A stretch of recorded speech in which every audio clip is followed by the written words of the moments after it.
versus Harangi. Interesting, interesting, interesting. The OSL, or I should say the defending OSL champion, versus the PvP specialist, who doesn't seem to be that special at PvP anymore. I mean, last week he lost to somebody? Or did he win? Hold on. The last PvP he played was against Jaehoon. He lost to Jaehoon. Oh shit! Wow, that's really bad. Oh wow. I'm even embarrassed for Harangi there. So yeah, that's not ideal. But anyway, I'm sure Jangbi is going to show us a good game at least. Jangbi, of course, defeating Mini in the OSL round of 8 in a PvP best of 5, taking him out quite handily actually. And of course, Jangbi is actually going to be playing later today in the OSL semifinals that I will be casting live. I believe it starts in about 3 hours from now, maybe? Ish? Basically, like, it's going to be Pro League and then a short break and then OSL semifinals. It'll be Jangbi versus Zero. So stick around for that, it's going to be awesome. Looks like we're on Jade in the bottom right as the Teal Protoss. We will have Jangbi, who has mastered the art of doing all those weird troll face expressions in real life. I don't even know what those are called, like, because you have the troll face, but what are like the other ones called, like the angry face guy and like the better than expected guy or something. What are those faces called? Do they have names?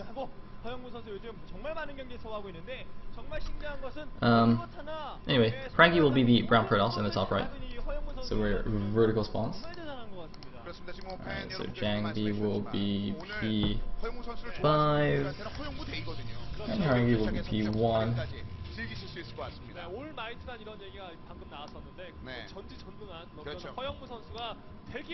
Okay, cool.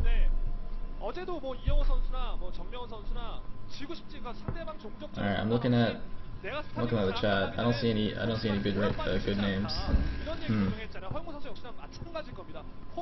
Anyway, these positions will be nice for Jangbi if he decides to go for a fancy Reaver Harass, and Harangi decides to fast expand, of course, because Harangi's natural will be facing Jangbi's base.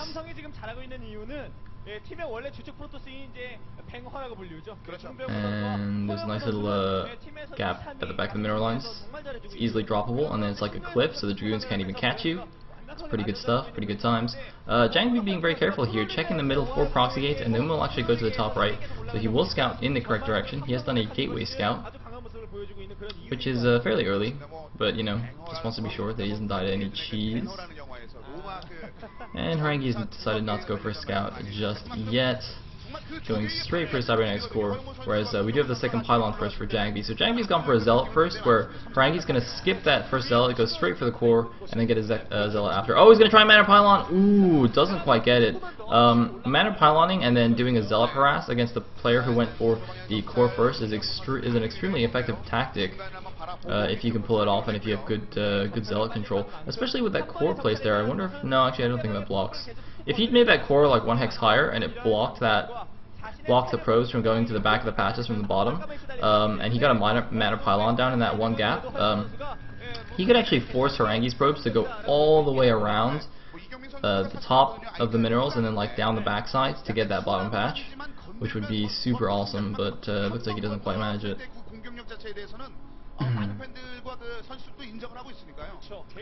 So looks like a second gateway on the way for Jangbi. Nothing yet for Harangi, and this probe will have to run away fairly soon. Yeah, looks like he's going to leave now because the core is finished, so Dragoon is going to be on the way. Doesn't want to lose that probe to the Dragoon.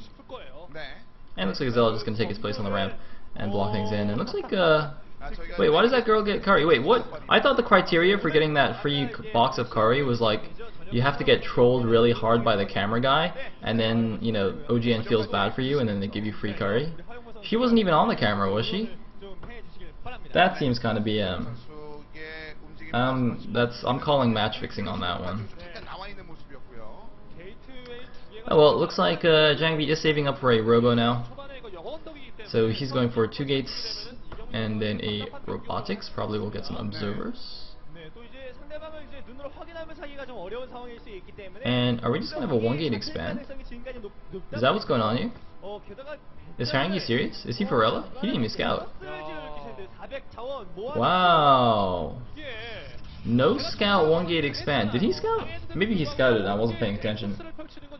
Wow. That's interesting. And there's actually also no robo, so I was wrong on that one. I don't know why there's no robo though. There should be a robo. He's had 200-200 for a little while now. And that pylon is weird. I don't really know what to say about that pylon.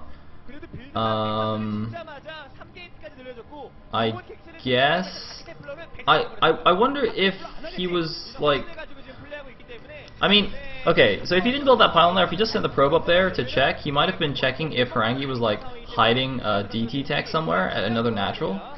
Because that is a common tactic to do. Like, if you send out a scouting probe, and if you see your opponent hasn't spawned at one location, you can actually build like a hidden DT tech there. I mean, that's, I guess that I'm like trying to come up with explanations of what's going on, because the observer also showed us that that Jangbi like checked behind his natural, so he's like being super paranoid about something it being hidden or something. I mean, that's a really weird pylon there. I don't really know what that's for. I'm racking my brain trying to come up with something. What could that possibly be for? Because that's like, even if you, that's not like, you can't even proxy anything there because it's not even closer to your opponent. It'll be like half a second closer than if you just built it in his own base.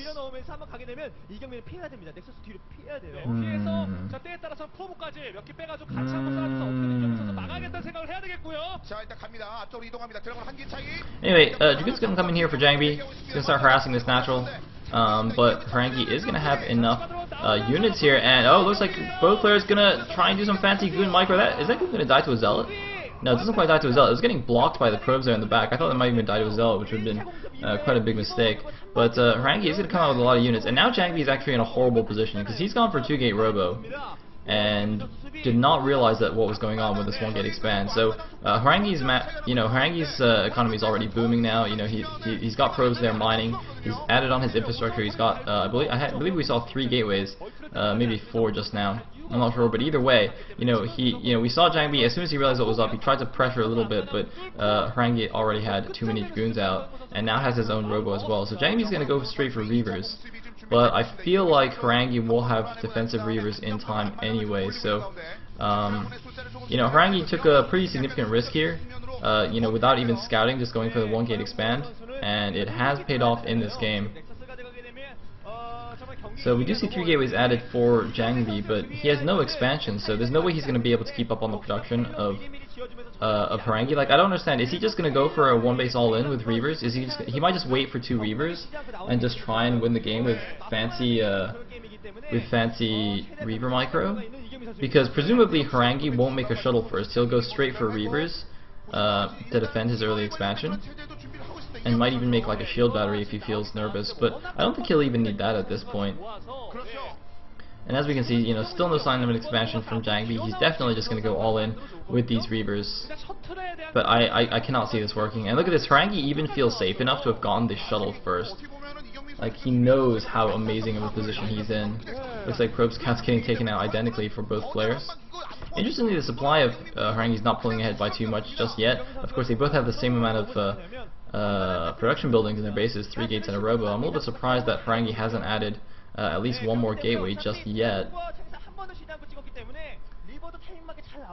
I mean, I guess he's also been spending money on the probes and has to wait a little bit for that base to really start paying off. But interesting. And looks like Harangi also going to position his goons on the high ground here, get some free pot shots off on the approaching army. But there's 2 Reavers there, going to get 1 big shot off. The second shot kind of just splashed a little bit at the edge of the bottom Dragoon.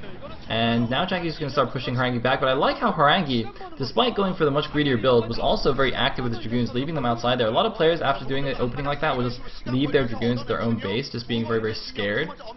but that's not really necessary, and in this case it's much better to have your Dragoons out on the map, because now he saw this attack coming from a mile away. He was able to kind of do a little bit of damage first, take advantage of that high ground, and now he's backed off to his own wide ramp here. He's got one Reaver against the two Reavers of Jangbi, but he does have the high ground advantage, and it looks like Jangbi is running out of Dragoons right now. He's got to micro those Reavers, but no, the shuttle does go down, but is it gonna matter? He does get one Reaver shot on Jangbi's Reavers though, but it looks like Jangbi is gonna break up the ramp here with one Reaver remaining and a lot of Dragoons left over. Harangi's made a shield battery in his natural. Oh, he's got to be so careful, and the Reaver goes down. The Reaver goes down. Harangi also doesn't have more gateways. No, he does have a fourth gateway now, so he does have slightly better Dragoon production than Jangbi. Jangbi really has to force the issue now, make good use of that one Reaver. I like that pylon in the front, just like kind of buying him a little bit of time. Looks like the shield battery will go down though, and Jangbi is going to pull back a little bit, but he's got to go now. I mean, he's got to just win this game while he can, because you know, Harangi is going to be outproducing him. He does have a defender's advantage. Double, or is that two shield batteries, or is that just a pylon in the back? But either way, it doesn't matter because the Reaver gets sniped. The Reaver gets sniped, and I think Jangbi just lost. Yep, Jangbi is so dead right now. Harangi cannot lose this game. He's at 51 supply against 37, 2 bases against 1. Neither player has any Reavers. Harangi has better production, more Dragoons.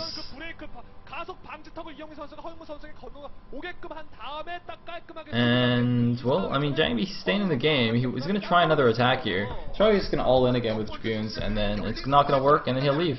Jangbi, or rather Harangi, already feels safe enough to tech up into Templars and get +1 attack.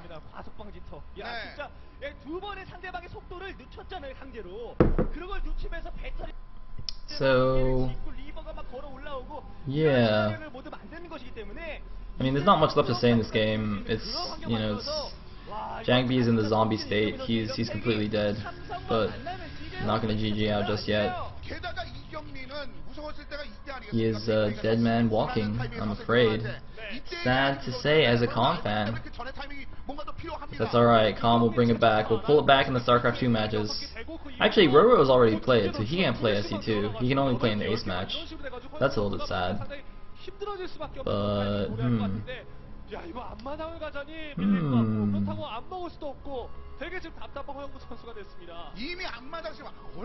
okay, so Jangbi's got 4 gateways, but Harangi has 6. Come on, Jangbi. Come on, just attack and lose, and then we can go on to the next game. Just attack and lose.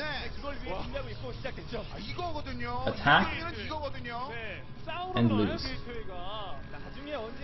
Go. Now. Go.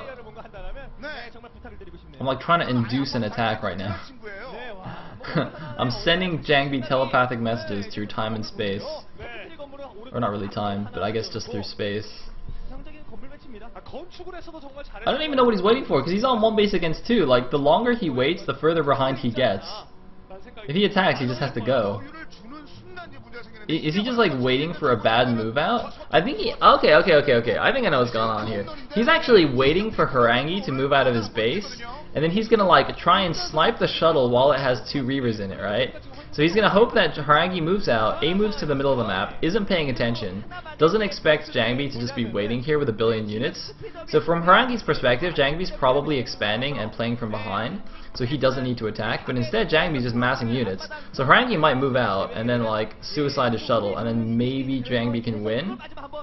But unfortunately for him, like, Jangbi isn't, I don't know, Jaehoon. Or, sorry, Harangi isn't like Jaehoon. Having said that, he did lose to Jaehoon, but, you know, he's not that terrible.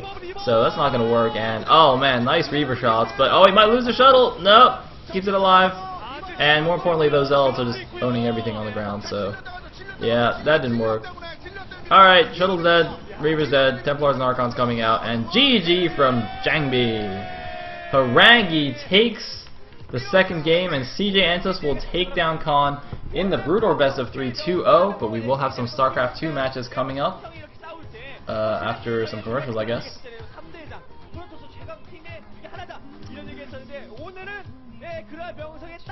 And oh, look at that. Harangi Heart 1-star. See, you know you're forever alone when you're like hugging 1-star. That is like the pinnacle of desperation right there. I mean, no offense to Harangi, but seriously, if I was like the last person on Earth and Monster was the last